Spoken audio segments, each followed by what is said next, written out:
If we shadows have offended, think but this and all is mended, that you had but slumbered here, while these visions did appear, and this weak and idle theme no more yielding than a dream.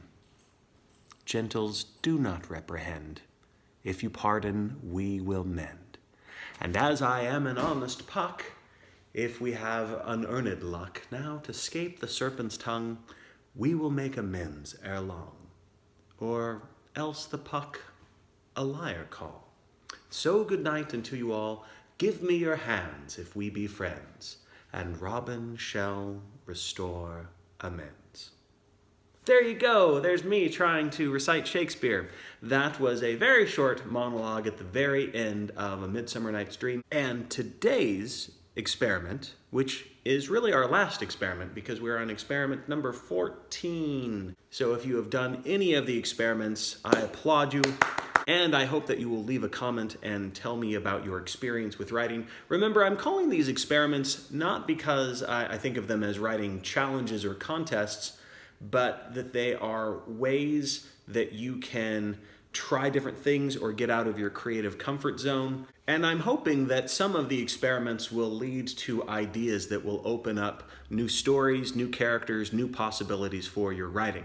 So with that said, today's activity is to write a monologue. Now, it doesn't have to be as amazing as William Shakespeare, but it does need to be theatrical. So I want you to think of a character. You get to decide if it's funny, or if it's sad, or if it's dramatic, or if it's angry, or if it's scary. But think of a situation that your character is in and write a monologue. Now, some monologues are about memories. One of my most popular monologues is from a play I wrote a long time ago called Tomorrow's Wish. And it is about a girl who has a very unique special power and lives kind of like a hermit way off in the middle of nowhere. And she talks about the one time she had a chance to kiss a boy. And so that monologue is a memory. So your monologue might be about something that's happened to the character in the past.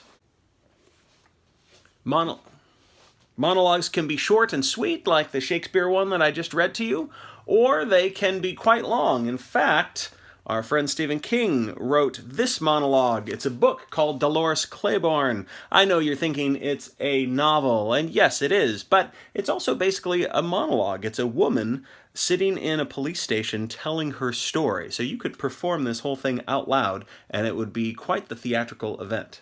But it is a lot of words to memorize. But I think Kathy Bates could do it.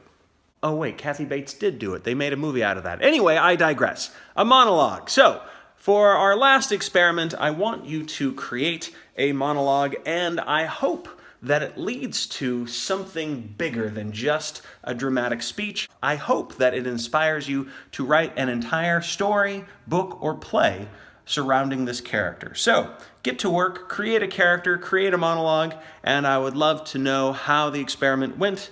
And if you would like to see more of these experiments in the not-too-distant future, please like and subscribe and tell me what kinds of writing experiments you would like to conduct next. Do you want to do poetry? Do you want to do more script writing? Do you want to do more character development, novel writing, experiments in genre?